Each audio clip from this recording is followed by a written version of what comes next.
Hi guys, Samantha from Jessica Tutorials here, and today I'm going to be showing you how to create a tiger lily cane.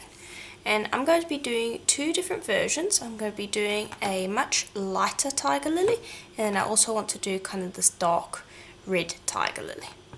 So I've got two Skinner blends in front of me. The one has ecru orange, two alizarin crimson, and then another orange. And that's for our dark one. And then for our light one, we want ecru, orange, cadmium yellow, ecru, and then two white. And the reason we're putting two of some, like here, is because I want a bigger block of that color in the Skinner blend. And for each of these parts, I used one block out of a 4-block bar of Primer. So now what I'm going to do is I'm just going to roll these through my pasta machine until they are properly conditioned, and so that the blend is nice and smooth. Okay, and so I've done the two Skinner blends, so let me show you each one. Here's the one for our dark tiger lily, and here's the one for our light tiger lily. So what you want to do is you want to take each one and we want to fold it. You don't want to be folding it like that. You want to be folding it the same way you have been as you've been rolling it through the pasta machine. Now if you haven't done a Skinner blend before, I will have a link to a in-depth Skinner blend tutorial.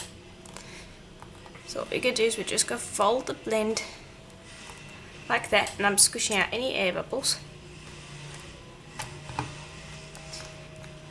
Okay, and I'm just busy tucking in these ends because there's a little bit, they can get a little bit ragged. And then you're going to run this through the pasta machine from one short end to the next short end, so you're essentially stretching it out. And you'll do the same with this one. Okay, so I've stretched out our light Skinner blend. I will do the dark one in a little while, as soon as we've done this one.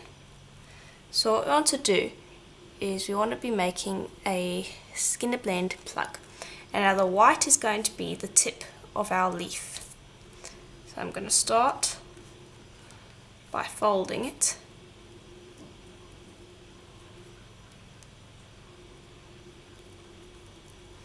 and then once I've got a little bit of a tip and I start working my way into the ecru, then we will add spots.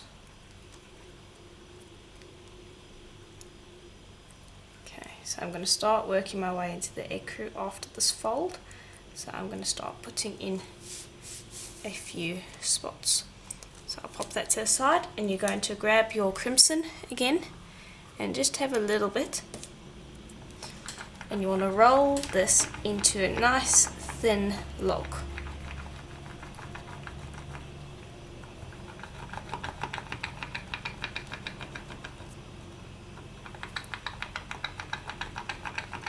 And we're going to put this in our tiger lily. And we're going to do the exact same for the other one. I'll show you how to do it with the other one, because it will look a little bit different because the crimson's not going to show up as much, but it's basically the exact same process. Now you want this to be pretty thin. You can use an extruder if you have one to get this quite a bit thinner, but if you don't, then you can just roll it like this. Okay, and then just use a blade to just trim it, and then you want to lay that across. And now at this beginning stage, you don't want too many of these spots. Just a few, so I'm going to put in 2 to start with. Okay, and just press those down. Then I'm going to fold it again, and I'll put in 1. And you're basically going to do this up the entire length of your Skinner blend plug. So as you're folding, you will add your spots. And as you go further into your Skinner Blend plug, you will add more spots.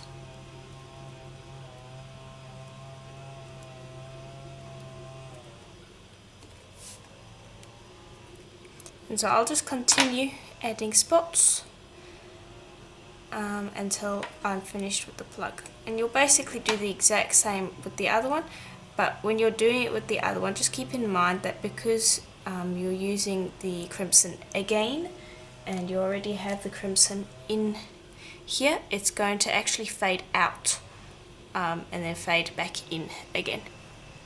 And when you're doing this one, you want to start the spots on this end. You don't ignore this end, because I want this to be the tip of the flower, and you'll start putting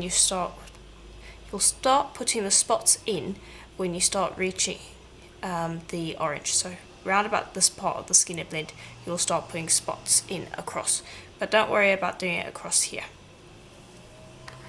Okay, so here are our two Skinner Blend plugs. And so this one, you can see that I started with the spots and just went all the way down to the ecru. And then this one, I started at the white and went all the way down to just like the very edge of the ecru, and then I tapered it off towards the end. So now what we want to do is we want to reduce this.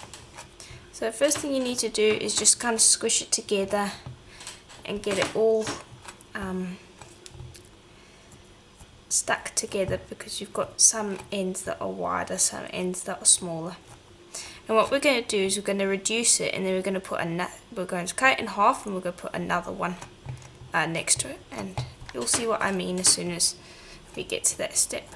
But the first step is to get it into a nice even shape, and you can use your roller, you can use your hands, completely up to you.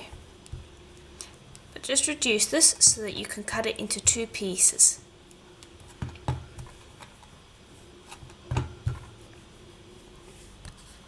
Okay, so here's what they look like now that they are reduced. So what we're going to do is I'm going to start with this one, and I'm going to cut it in half.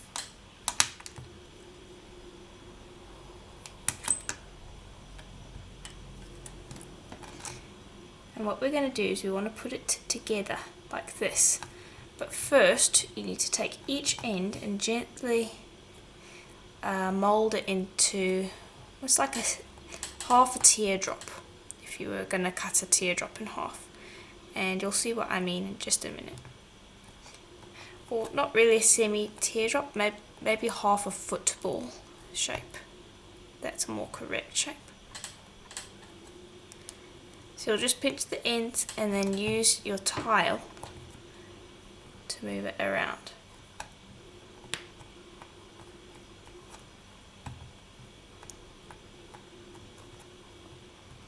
Okay, so I'm starting to get that shape. And you only want the dome on one end. So that's why I'm busy pressing it against my tile, because I want the one end to be flat and the other end to be domed. Just like that. So it's kind of half a football, so if you put it together it would create a football shape. And you'll do the same with this one. Okay, and here is how they should look. So when you put them together, it's going to create kind of a fat football or leaf shape. So now what we want to do is I'm going to take ecru, and this has been rolled out to about 1 millimeter thick. I'm going to put this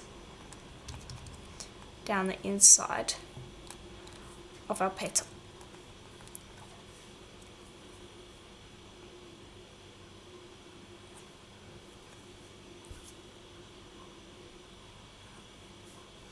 Just trim away that excess.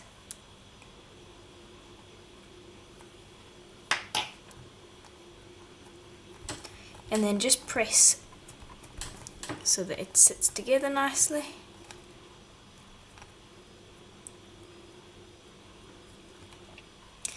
And then bring over your other piece, and you want to sit them together like so.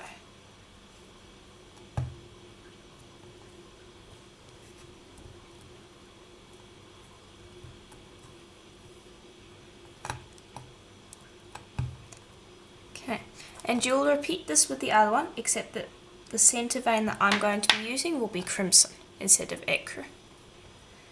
And just pinch and pinch that end. And then what you can do is you could probably reduce this as a round, but then it would be quite hard to keep this straight, so I'm going to be reducing it as a petal. And this can be a little bit tedious, but it's fine. So what you'll do to reduce the petal is you'll take each side and pinch it like that, so that you're constantly kind of correcting that shape. And it'll take a little bit of time, but that's how you do it. And you need to do it so that you can cut out 6 petals. And I will go and repeat this with my crimson one. Okay, so I've reduced both of them, and here is how they look. And so I'm going to now trim them into 6 pieces. But before you do that, just trim off the extra end.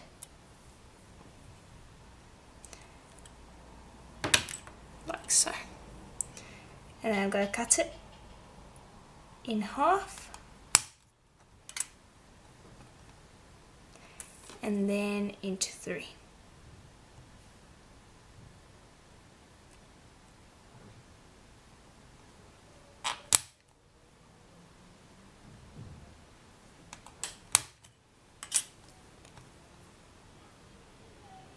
Okay, and then you can decide whether you want it to be the white on the inside, or if you would prefer it the ecru. But that is the way that I built it. I built it so the ecru is supposed to go on the inside.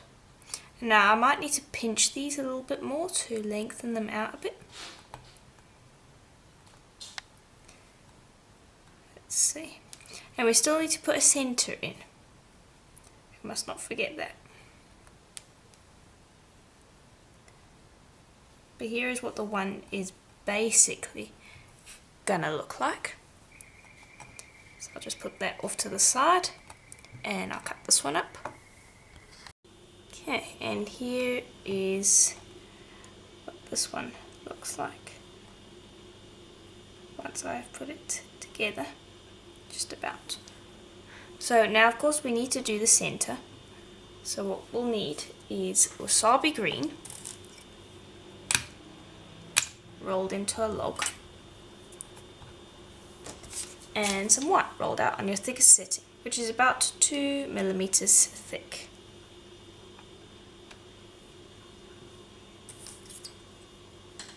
Okay, and I'm just trimming away the excess.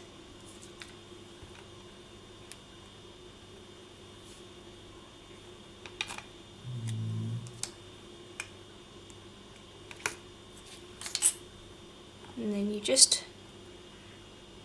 roll it up so you have one layer of white.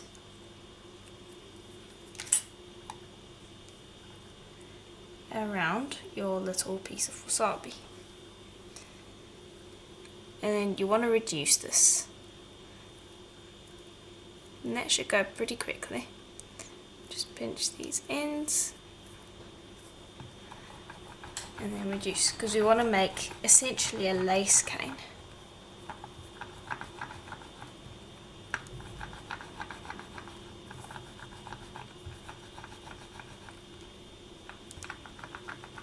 And keep in mind we don't need that much for our center.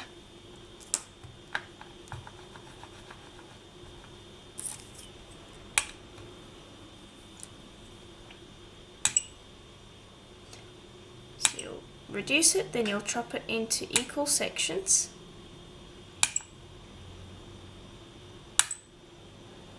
Like so.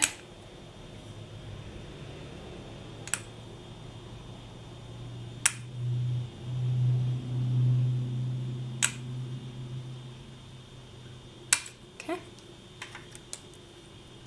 And then just take those sections and pop them next to each other. And on top of each other.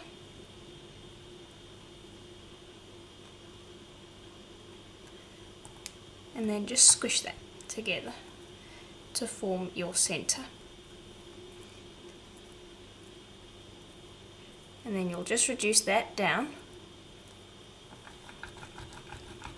until it will fit inside your flowers. Okay. So it's just a very small lace cane. So now we're going to take these and we're going to put our ecru pieces together, but just make sure that all of your petals are shaped the right way.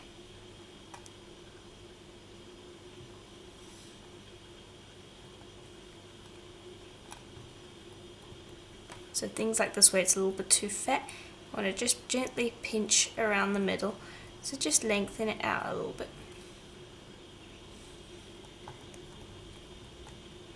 Okay, and that's one half.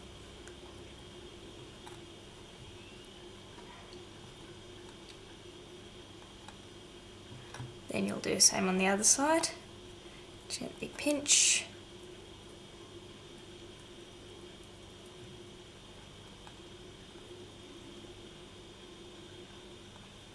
And press them together.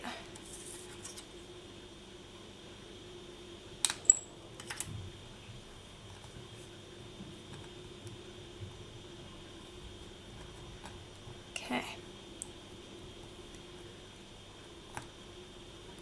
And now tiger lilies come in many different colours.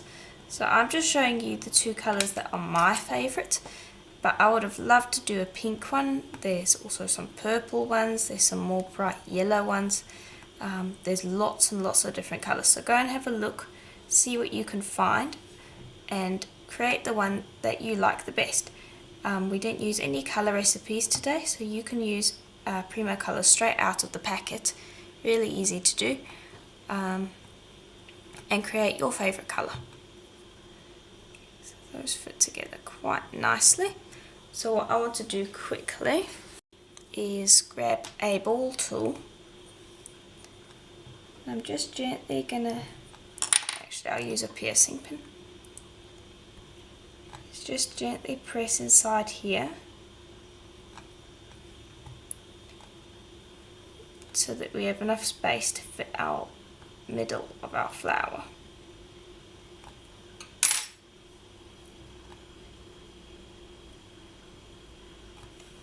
Okay, and as I said, you only need a very small amount.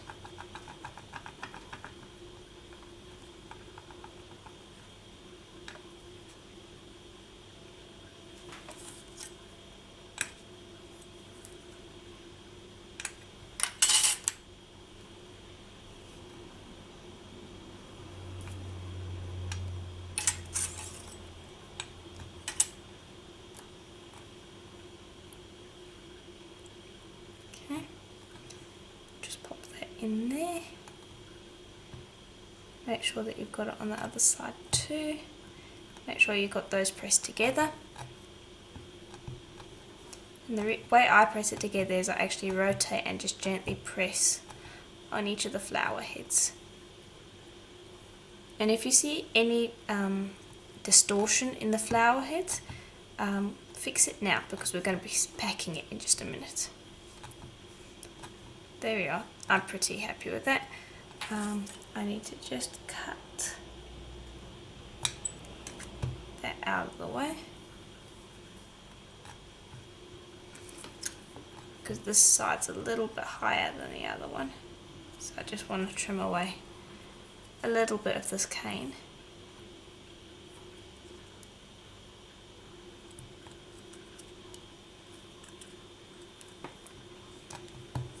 And then we can get packing. If one side's a little bit larger than the other, I like to just try and quickly shave away some of that to make it a little bit more even. Okay, and then I would press on each of these ends again.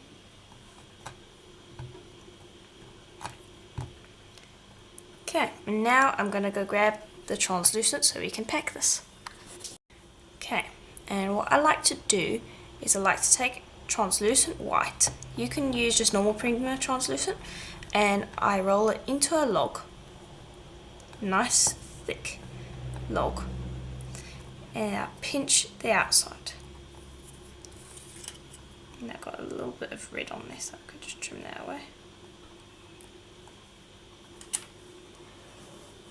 Now just pinch the outside to form it into a triangle. So I just pinch out 3 points, and then what I want to do is I want to make that triangle fairly shallow. So it's quite a it's not a tall triangle.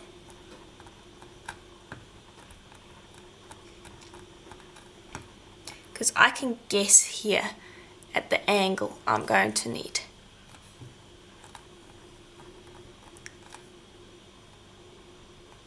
So I need to make that a little bit larger, so I'll squish that down. And I need to make the top a bit more sharp and pointed.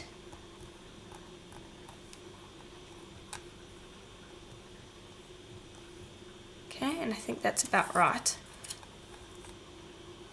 Just go trim this end, and I'm going to trim that end.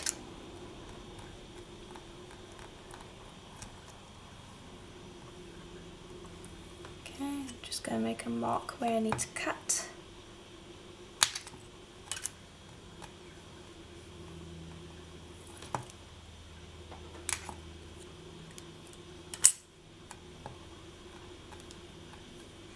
Just going to pinch this a little bit more, and what I'm actually doing is I'm beveling in these edges so that we almost have like a rounded shape. So you've got a curve there and a curve there, and then we run off into points. So it's not a typical triangle, because we want to keep the roundness of our petals.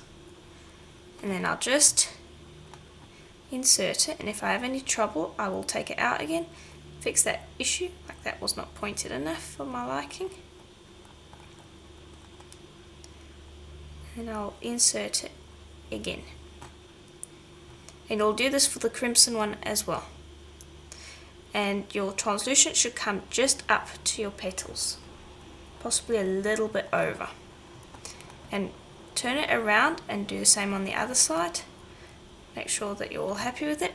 And that is one piece of your cane done. You'll need to fill in each of these sections. Okay, so here are both of our canes now that I have packed them. So now we are going to reduce them. And all you'll do is you'll just squish it together first, just to make sure that all of your pieces are together, and rotate while you're doing this, and swap to the other side too.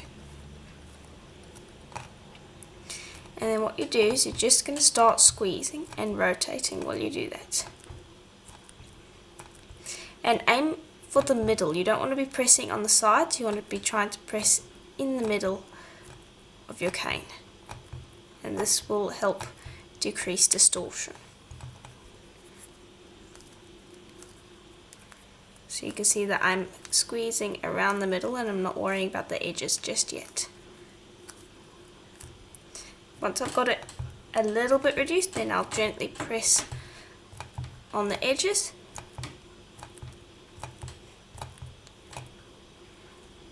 And you're going to have a bit of distortion until you get it down. So what you can do is you can gently press on it like that, and that can also help reduce the amount of distortion. But with canes like this, you're always going to have a bit of distortion. So I'm just pressing around the edge here, and I'm going to do the same here.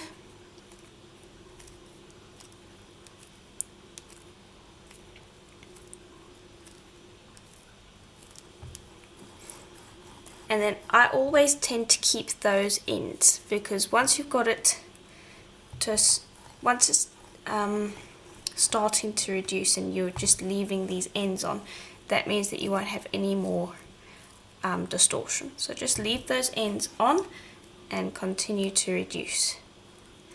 And just squeeze around these ends like so every now and then.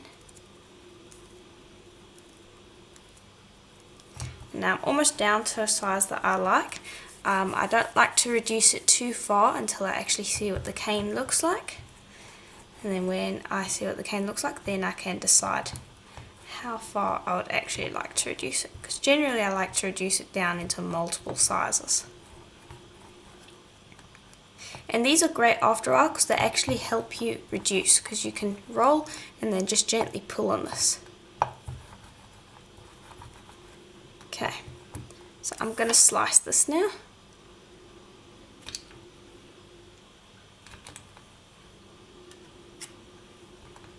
And here is our tiger lily.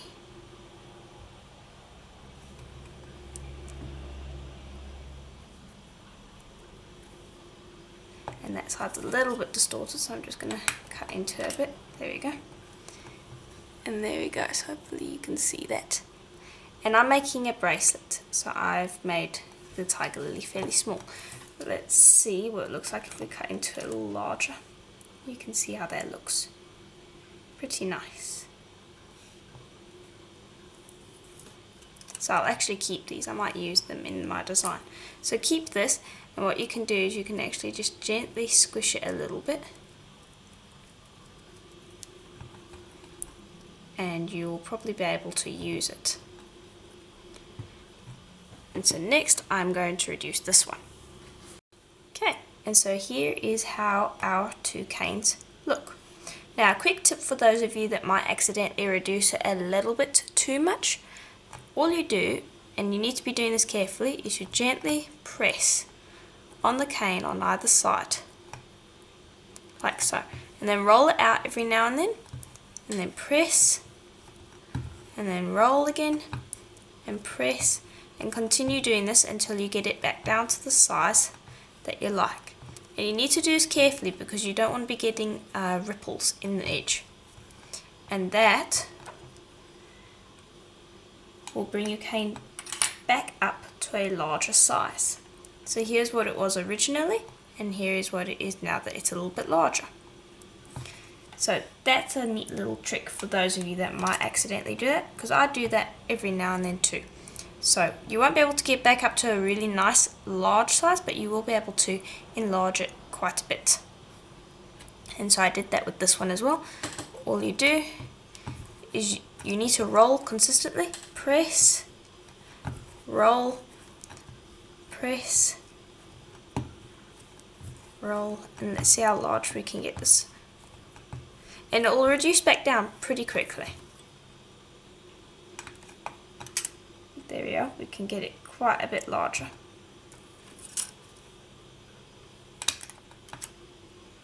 So those are our two tiger lilies. So now we are going to start assembling our project.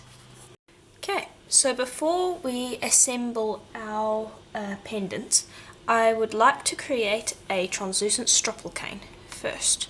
So what you're going to need is some scrap black, scrap white, and scrap translucent.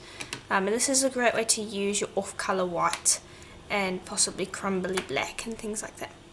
And all you're going to do is you're going to take each of these and just rip it into pieces. Because a stropple cane is usually made with leftover canes, but I don't have any leftover translucent canes that I would like to use.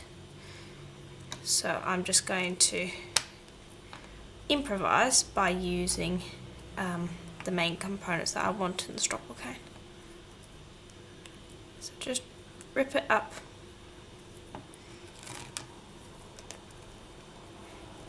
Just tear it. You want those ragged edges.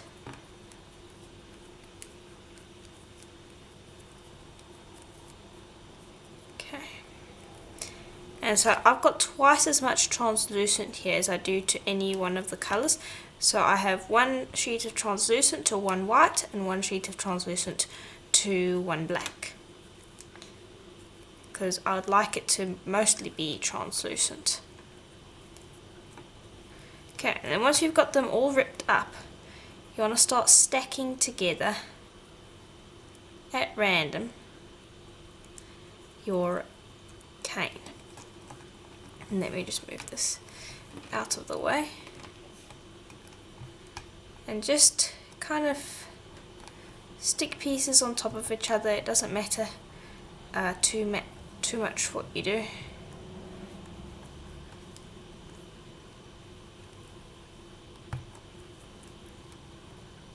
And rip the pieces up smaller if you need to.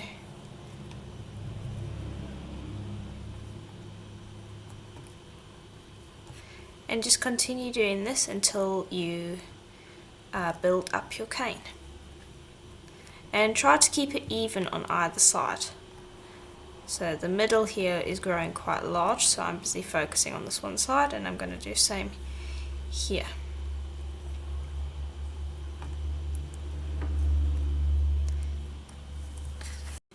There we are, and that's what it should look like once you're done. Now what you want to do is you just want to take this and squish it up into a rectangle shape.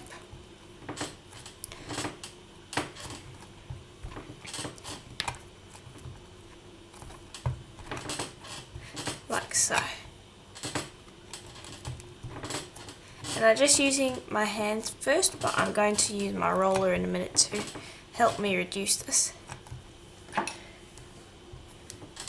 And you're just going to choose one section, and you're just going to start reducing it so that you can cut this in half and stack it again. So just start flattening it out and rolling it out. And this I think will go quite nicely because it will look kind of like branches. And if you have some old translucent canes that you don't really want to use, you can make this cane using those. Okay. So I'm just going to continue reducing it down. And then another thing that I want to do is I actually want to take a piercing pin. You can use a bamboo skewer as well. And I'm just going to punch holes into this. So this is not a traditional stropple cane. I'm just kind of taking that idea and improvising. So this isn't really a stropple cane, but I'm going for kind of the same idea. And what this is going to do is it's just going to push those layers around and make it a little bit more interesting once you cut into it.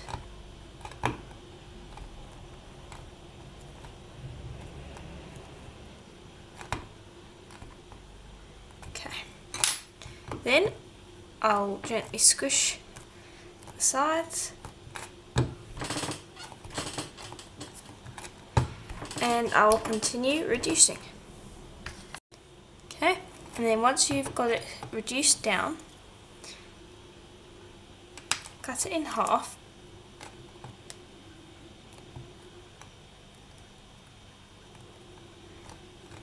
And what I'm going to do is I'm actually going to take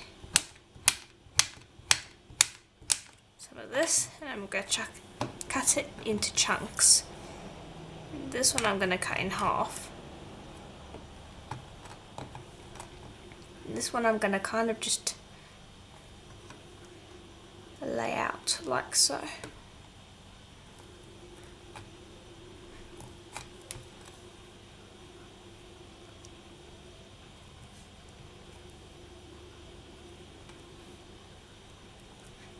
Here we are, and I'm going to reduce this again.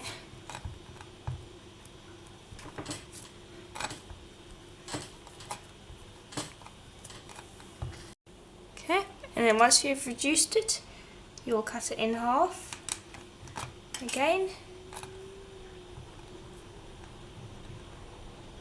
and stack it. And this will be our cane. And now it's going to look different each time, and it's also going to look different depending on the canes that you used, if you did want to use canes. So what I might actually do, just to give it a little bit more personality, is grab a piercing pin and just roll some divots into it. And I'll do that on this end too.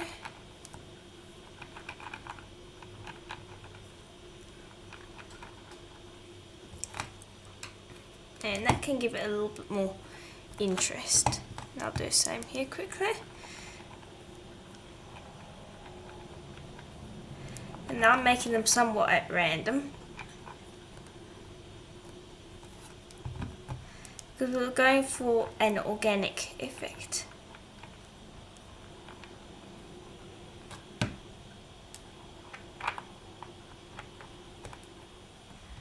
There we are. Okay, and then I'm going to stack them.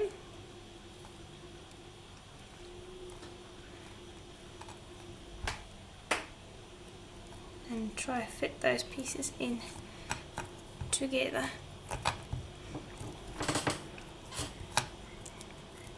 There we are, and then I'm going to just squish this into a ball. And this is just going to distort it more. That is exactly what we're trying to do here. We're trying to distort it. So this is a really nice, easy cane to do. And the thing is, I've made quite a large one here, as you can see. But it's so easy to make, and it can be used in many, many different designs. So it's a nice cane to have around. Okay, and then once I've rounded it out into that somewhat round shape, I'm going to then just roll it out into a rectangle again. But by doing that whole twisting and distorting the shape, we will have distorted those lines so that they're not so round. Oh, not round, excuse me, so they're not straight. But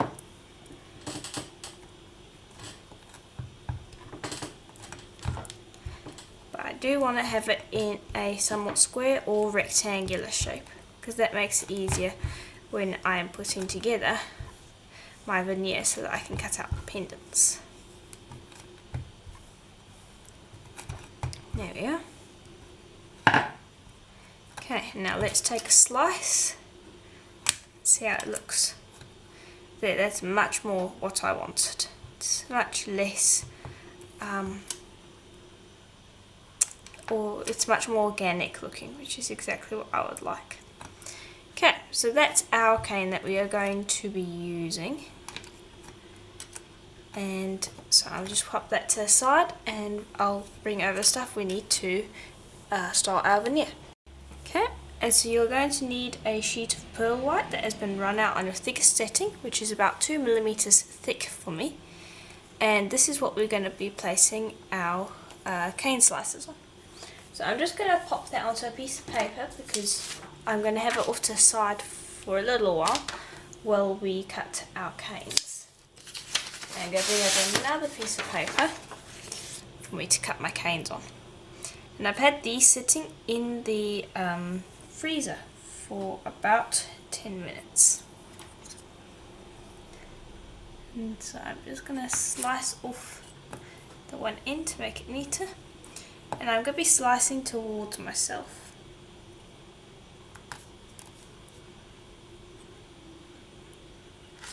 And I'm just going to slice these canes. And now I've taken each cane and I've reduced it into 3 sizes. And I'm going to cut a whole bunch of slices from each of these canes. And that's why I'm working on this piece of paper, because I want to be able to just cut a whole bunch and then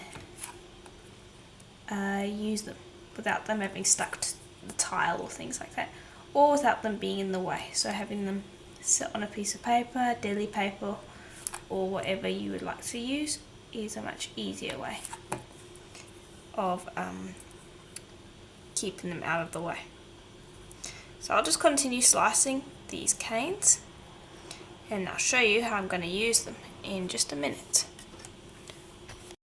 Okay, so I've cut out a few canes slices, so now I'm just going to pop this off to the side and bring over our pearl white.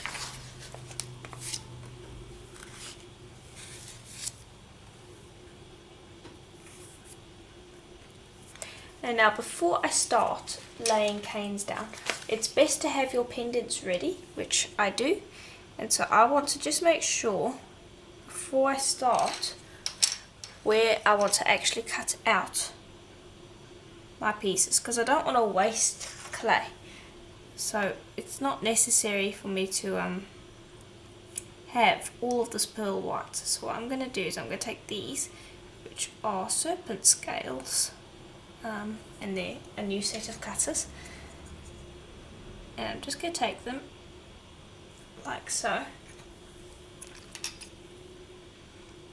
because I want it to look like it's joined together, so it has almost like a mosaic pattern. And I'm just going to use my craft knife to trim away most of the excess. I'm not going to come super close to the cutters because that's never a really good idea, because you want to have enough space if there are accidents.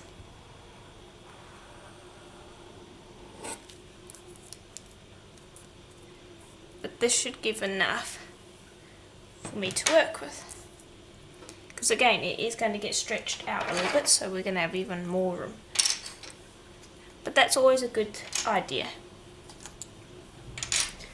Okay, so now we will start. So I'm going to be grabbing my cane slices of our translucent cane, and I want them to be along the bottom.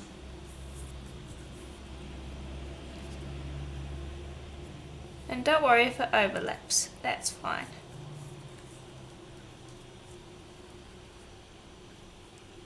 Just you don't want any gaps, so overlapping is better.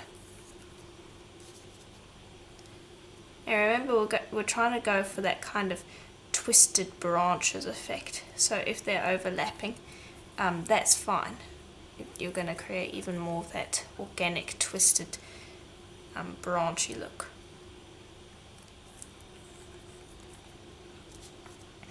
And you'll just do it all the way up, like so.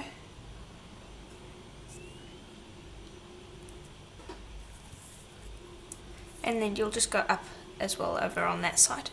And then what you'll do is you'll grab your canes, and I actually want to just add a few more pieces. I've got some extra little bits that don't work out too well, and I'm just going to overlay them like that.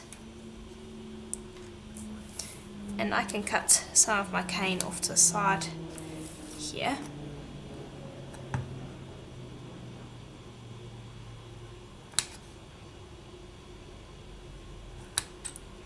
And it's okay if you have little drags and bits and pieces like that, because you can overlap them. I just want to cut out a few more so that I can show you what to do with the flowers. Okay.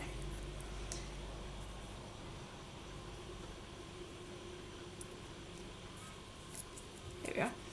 And I want it to be fairly even, and I want to have enough of these that it's going to be visible on the pendants.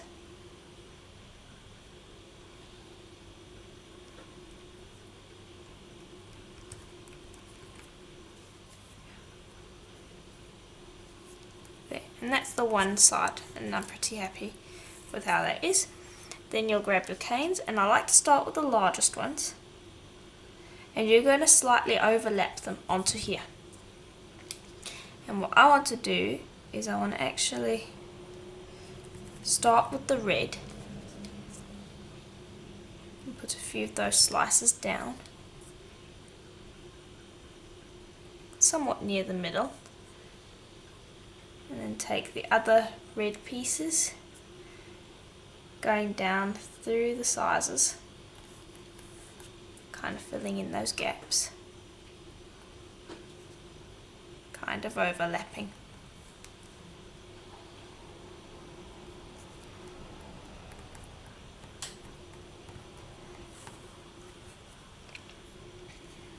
Like so.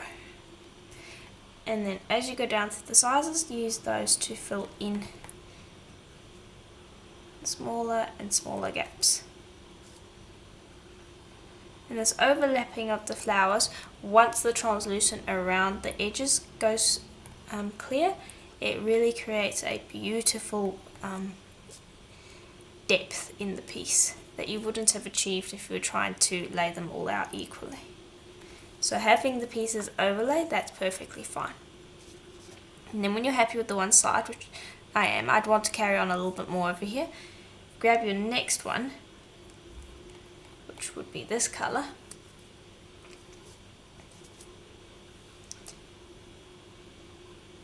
And have that overlap onto the red as well.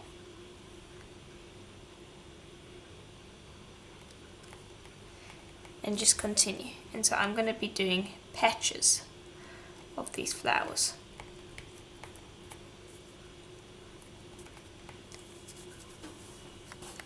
Okay, and here is how it looks now that I've built it together.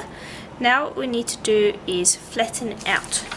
So we're just going to use another piece of plain printing paper, and what we're going to do is we're just going to use our roller to burnish. And this can take a bit of time to do, but it definitely is something that you'll want to do because it flattens everything out, makes those layers all nice and merged together. And it just neatens everything up. And we're going to be putting resin on this, so it doesn't matter too much if we have a few seams that are still there. But if you're planning on not putting resin on and you want to put varnish or you want to sand it, then definitely work on burnishing it properly, because you're going to get rid of all of those unsightly seams. So I know this isn't completely burnished, but let's see how it's going so far. You want to lift it every now and then, see how it's going. We need to work quite a bit more on the flower area. This area starts to flatten out, and so I'll just continue until it is completely flat. Okay, and here is how it should look once you're finished burnishing it. So you can see that it's stretched out a little bit, and I did that on purpose. And you shouldn't be able to see any of the cane slices seams. So now what we're going to do is we're going to texture the back quickly, because we want this back to be nice and clean. And the way I'm going to do that is by using plain printing paper. So I'm just going to pop printing paper on the bottom, and then I'll grab another piece.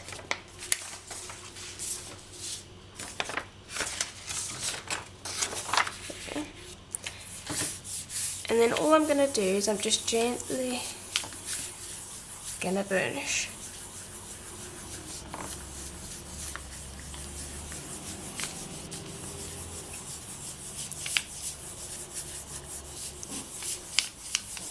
And this will get rid of any of those bits and pieces that weren't quite smooth on this. Let's have a look. Okay, and I've just got a few more here. For the most part it is smooth. Okay. So now what I want to do is I want to place this onto my tile. I'm going to do this very carefully. I'm gently going to smooth so that it is stuck down, and then we're going to cut out our pieces. I'm just going to lay them on here.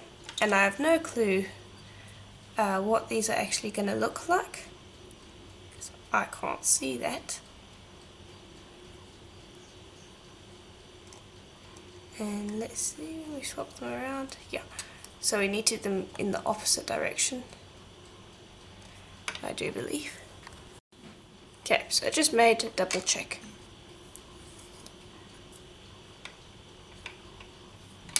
So what we'll do is we'll just pop each cutter down and press. And now the reason I'm cutting from the back side instead of the front is because I don't want a dome on the front, and if you're cutting with the cutter the side that is facing up through the cutter, that is going to have a very, very slight dome. And that's fine usually, but I'm going to be putting resin on, and any dome can be a little bit troublesome when it comes to resin. And we could smooth it out, of course, but that would take a bit of time. And so this is just the easier way of getting it done. And so I'm just taking each of these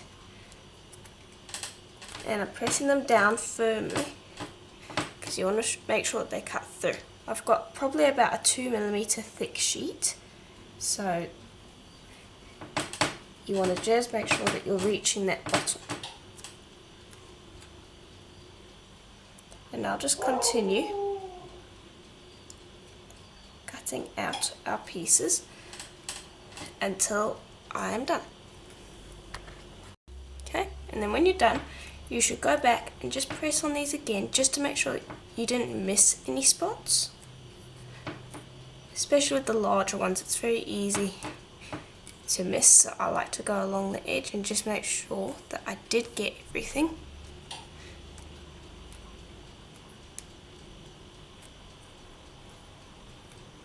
Okay.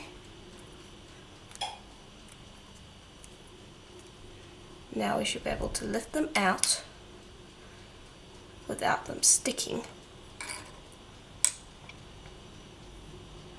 They should stay stuck to the tile.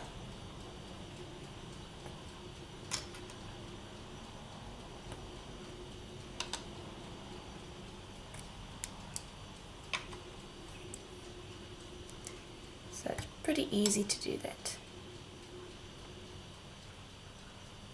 This one's stuck a little bit there.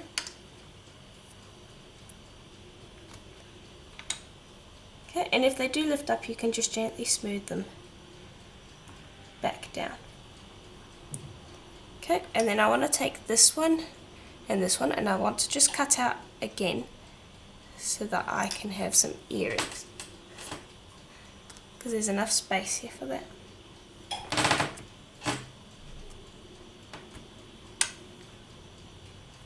There we go. Move those out the way. Smooth these over, make sure they look really nice on the back. But you can see that they have a dome to them, which is really nice for the back, I think.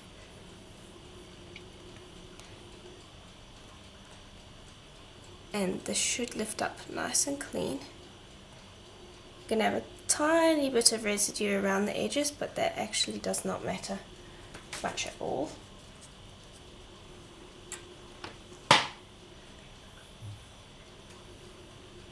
Okay, and then we're going to use a tissue blade to carefully pick each of these up.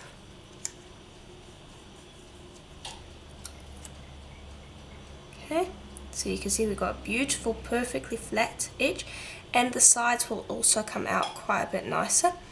So what you want to do now is you just gently want to go around the sides and just smooth off if there's any residue, which there will be. There'll be a tiny bit left, and this will just make it a lot easier with the resin.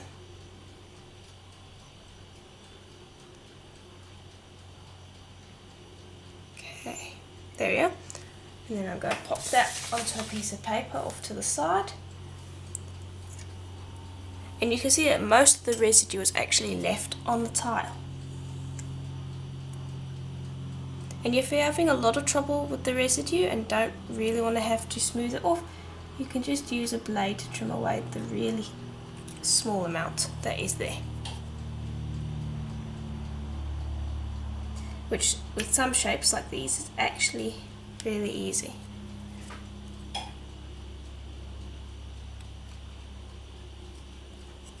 There we go. Then I'll pick that up. Gently tap the sides, make sure that it's all good, and I'll put that back onto my piece of paper. And I'll continue doing that for all of these. Okay, and then when you're done, this is how they should look. Nice and flat and even. And then what you want to do is just take a piece of plain printing paper or greaseproof paper and just gently burnish the top. Don't press too hard because you don't want to be squishing it. But just gently burnish it a little bit to get rid of any fingerprints that you might have put on it. And just in general to tidy it up a little bit before going in the oven. And it just smooths out things. We're going to have to give it a little bit of minor sand, but because we're using resin today, I don't have to worry about sanding too much. And if you weren't going to use resin, I would cut it the right way around instead of the back side like I did, because that dome looks quite nice once sanded, but with resin it just causes a little bit of trouble, so that's why I cut it the wrong way around. Okay, and there we go. That's given it a nice light touch. And now I'll put this in the oven for a full hour at pretty much recommended temperature. And what I'll do is I'll probably put a piece of plain printing paper over the top of them, like so, just to prevent any scorching, and then when they are cool we can move on to sanding them. Okay, so they're out of the oven and are cool, and so now I'm ready to sand. And I've sanded all of these already with just a light 400 grit sandpaper, and that is all I'm going to need. I'm going to sand the front quickly to remove any things like you can possibly get some of the micas from the pearl white onto the front. You could get some smudges, and it basically will just clear it up a bit, make it look a little bit better. And I'll do the same on the sides and on the back. And it should be all that you need. It should just be a nice clear picture without any distortion in the look. So now what you want to do is you can either drill them now or you can drill them after we have done the resin. I think I'm going to drill them after the resin. So now you're going to need a mixing cup and you're going to need your chosen resin. Now if you're using something like magic gloss, you don't have to worry about using this resin, a measuring cup. But if you are using a 2-part resin, you do need a measuring cup. So I'm going to start with the part A first, which is the slower flowing of the two and is the resin part. And I'm going to mix up about 10. Actually, I think we're only going to need about 5, to be honest. I'm going to mix up 5 of the resin and then 5 of the hardness, so that we have about 10 mils in total. And now if you have an ice resin plunger, it is quite a bit easier. You don't have to do this measuring process. But if you don't have the plunger, just gently go around and make sure that you've done the measuring properly. Because the ice resin isn't very forgiving when it comes to this if you don't do the measuring properly. So just make sure that you do this properly.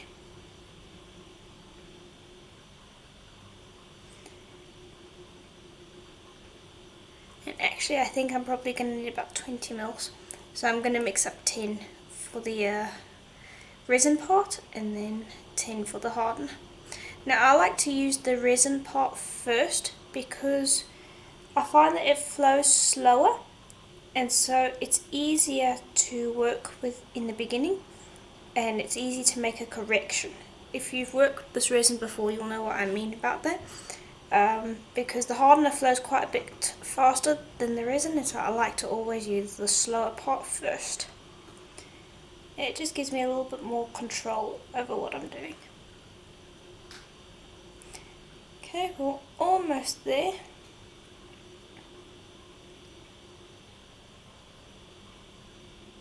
There we are. Okay, I'll pop that to the side, and now you'll see how fast the hardener flows compared to that. So this is part B, and we'll see how quickly this one gets to the 20 mil mark compared to how quickly the resin got to the 10 mil mark.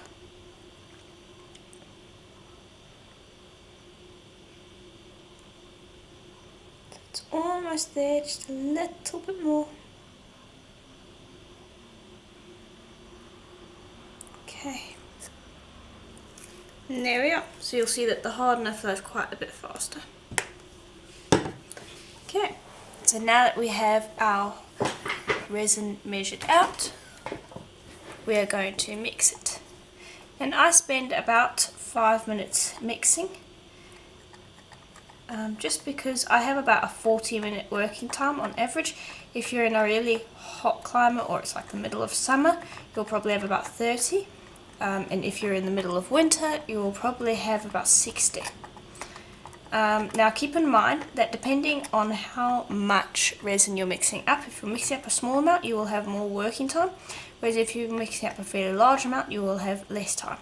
So if I was mixing up about 100 mils of this for whatever reason, I would probably have only about half an hour working time, and probably close to about 20 minutes working time if I was in a hot climate, and 40 if it was cold. So with the smaller the amount, the longer your working time, but the longest working time I've ever had when it's quite cold is about 60 minutes. So on average, I'd say you have about 40 minutes to work with it, and so I like to mix for about 5 minutes, or until I can't see any more streaks, and then a minute after I can't see any streaks. And just make sure you scrape off whatever you're mixing every now and then, and make sure to go around and scrape the edges every now and then, and scrape the bottom, because those are areas that can easily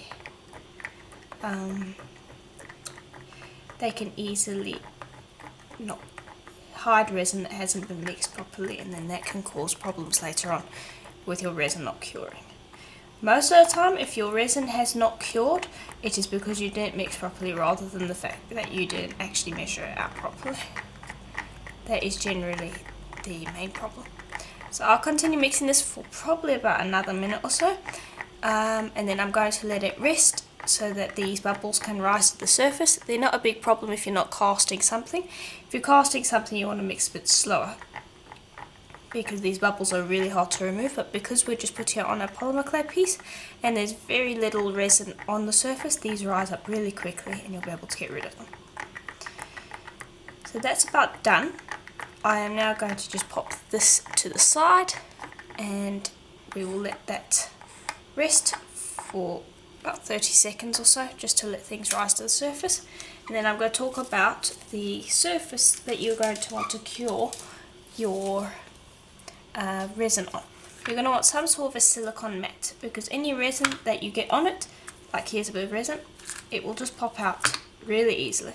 And so instead of curing it on something like a piece of glass or a tile or even paper, I did that once, very bad idea, if the resin, if it spills off of your bead, won't stick to this, whereas it would stick to the tile and the glass, and it will be really hard to get off, and the paper would just basically bond to it. So if you can, get a silicone mat with little holes so that it's really easy to get rid of your resin instead of it becoming a pain. And now if you wanted to drill holes in the front of your bead, I usually like to do it along the sides. If you want to do it in the front, always do that after the resin, and just use a pin drill or a automated drill to do that, instead of drilling the holes first and then the resin, because that is just a major pain to keep clean when you're pouring the resin. The resin likes to spill through it, and it's just a real pain to keep clean. So now this has been resting for about 30 seconds, and you can see that there's almost a foam at the top. You can now use a straw to just gently blow on it to get rid of your bubbles.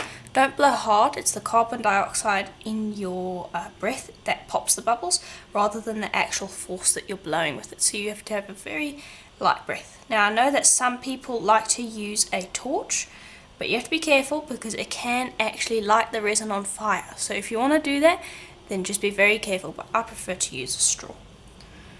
Now just watch these pop.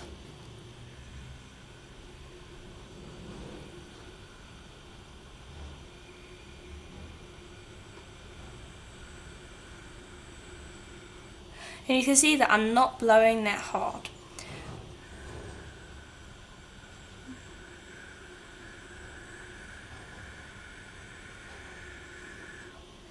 Okay, and that should be fine for the moment. When we pour it onto the bead, the resin, the bubbles in the resin will continue to rise.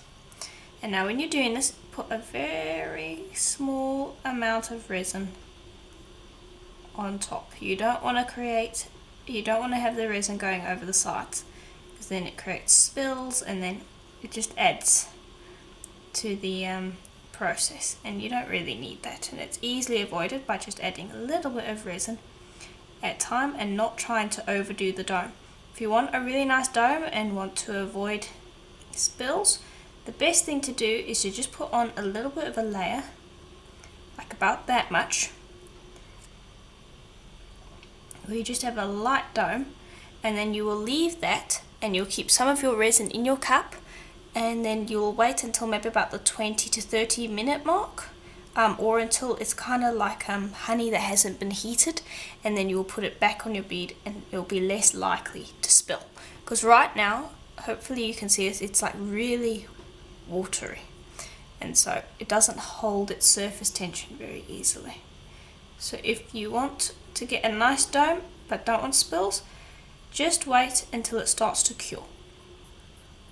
And so long as you don't have hundreds of beads to go and resin in one batch, that should be fine. If you've got a whole bunch of beads, it's probably not a great idea to mix up a big batch and then leave it for like 10 minutes of working time, because it will generally cure before you're finished.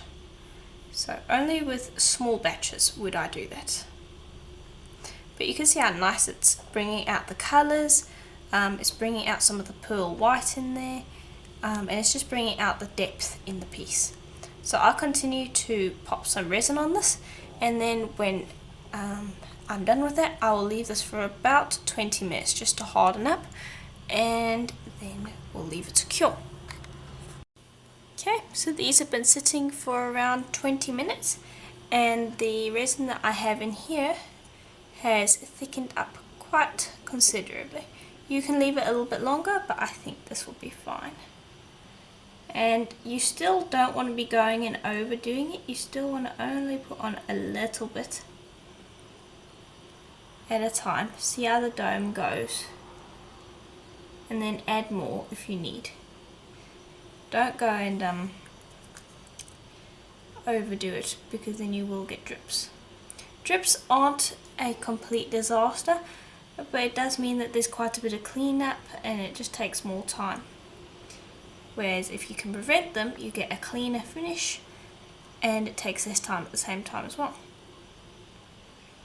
So most of the large ones you will want to add some more resin to, but smaller ones like this one and this one, and even to a certain degree these ones, you want to just be careful because they have a smaller amount of surface to cover compared to the larger ones.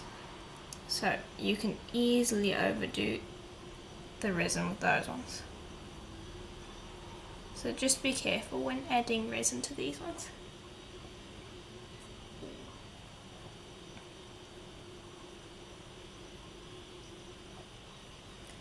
And now another little rule that I have for myself is just because I have a little bit of extra resin doesn't mean I need to pour it on my beads, because generally that is more detrimental than anything else, because I have that little bit of resin and surely it will fit onto that bead, but oftentimes that is, the straw that breaks the camel's back, and I end up getting a drip.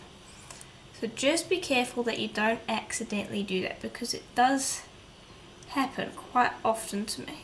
If you have a little bit of resin left, then you have a little bit of resin left. This is why I like to keep beads that I haven't resined yet off to the side, and they're optional for me. I will cover them if I need to, but generally if I have a little bit of resin left, those ones I will cover. Like I have a little bit of resin left here, but I've covered them enough. I don't want to do any more because I will probably end up with drips. So I'm going to put that to the side, and ignore this. Now what you want to do is you want to bring over your straw again, and you want to just lightly blow over the surface of your beads to get rid of bubbles.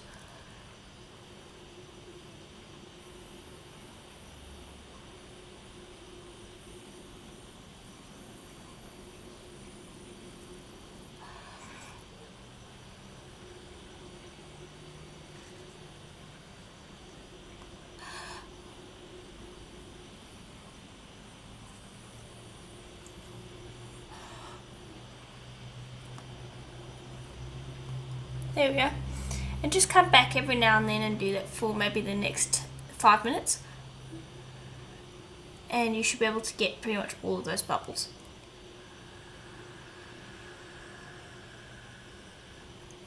Okay, and then I will leave these to cure for a full hour. Excuse me, not for a full hour, for a full 24 hours before I actually use them, because the resin needs to set properly. Okay, so these are finished curing. Now I have a quick tip for those of you who are impatient to wait for your resin to cure for about 24 hours. You can actually put them in the oven at a really low temperature, the lowest your oven can go. I put mine in at about 70 Celsius. And that is how high I would go. I wouldn't go any higher, because if you put it in at too high a temperature, your resin will burn. But if you put it in at a nice warm temperature, it will actually speed your curing process from 24 hours inside to less than an hour actually. So I'd leave it in your oven for at least an hour just to be sure, and your resin should be cured by then. Another alternative to that is if you have a sunny day, put them outside in direct sunlight at midday, about 12 o'clock, and they will cure in about an hour too. So for those of you who are impatient, that is the way to do it. So I've put these in the oven and they've just come out about an hour later, and they are really nice and hard.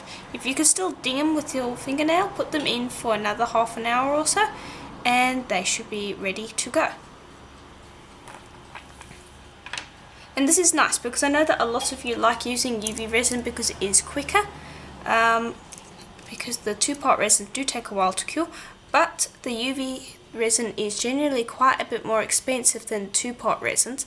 So for those of you who are just using UV resin because you can't wait the 24-hour period, this is a great tip. So let me know what you think of it.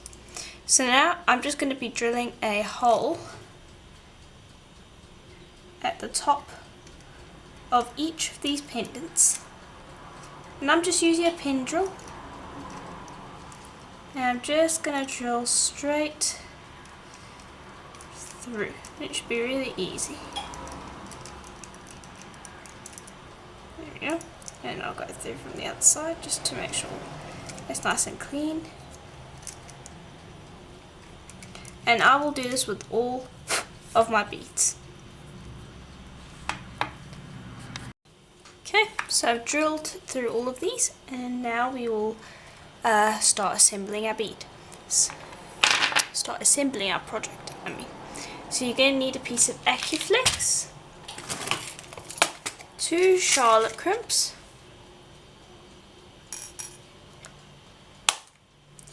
and 2 crimps. To start with, grab one of your crimps, your charlotte crimps that is, and then one of your crimps, and you'll squish that tight. Bring the charlotte crimp over and squish over the crimp, and that will hold it in place. Then you will need 2 jump rings.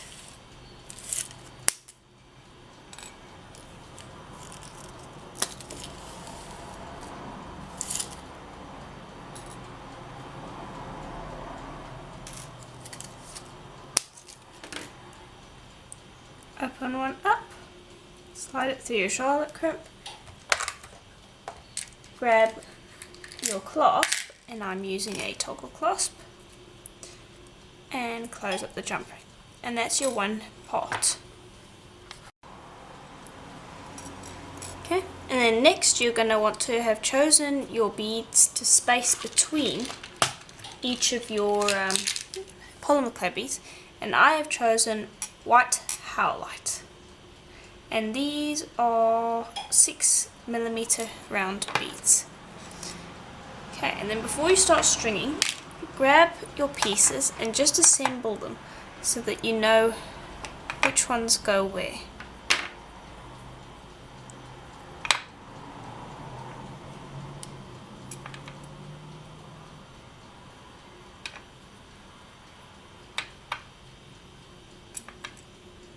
Just trying to see which ones go where.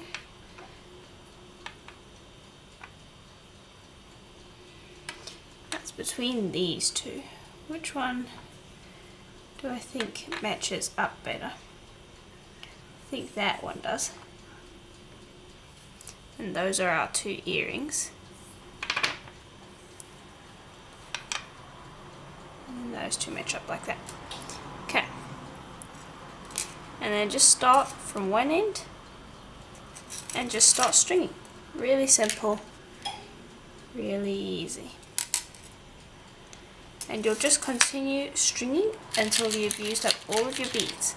And then we'll finish up the necklace, and then I'll be able to show you how to create your earrings.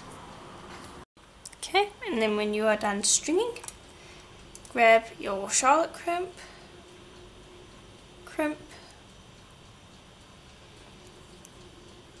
squish, bring the charlotte crimp back up, squish that one too, grab your jump ring and your clasp, and that's your necklace. Nice and easy.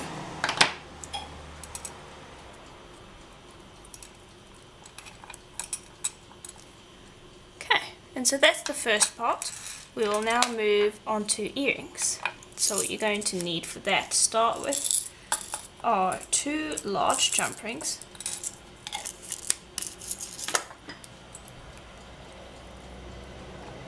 And I'm just going to thread those through the hole that I've drilled in the side.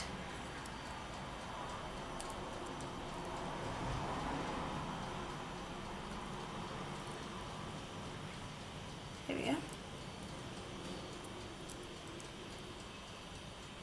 Okay, and I just need to clean that hole out a little bit. And that one I distorted a little bit while doing that because I had to push through a little bit of stuff that wasn't cleaned out. But there we are. Get that through. And then grab your earring.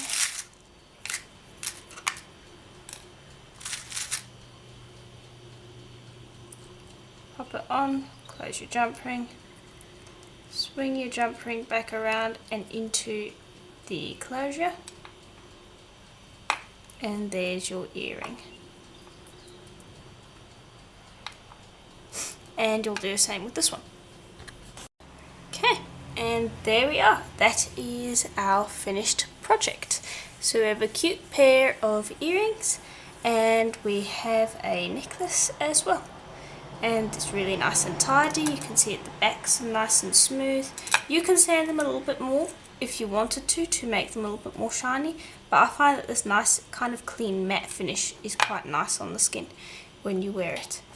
And again, when you're working with a project that you want to do with resin, it is best, even if you're using metal cutters, to cut with the design facing down, because then it gives you a really clean, sharp edge to your piece, which you will then round out with your resin later on, and it also gives a nice rounded finish to your back.